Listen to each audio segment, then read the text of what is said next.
அக்கா பொண்ணு போல கம்மியாச்சு. அக்கா பொண்ணு ஒரு உதவி விட்டா பூரா மூட்டு போ.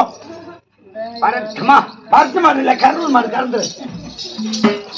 ஏன்னா எனக்கு சாதியா சனமா கொத்தா கொடியா மாமனா மச்சனா அண்ணனா தம்பியா மாமனா என்ன இருக்கிற படுக்க பாயர்த்தனாய போட்டு படுக்க பொண்டாட்டி அர்த்தனாய ஒன்னா வச்சு ஒன்னா பஞ்சு தின்னாய மந்தா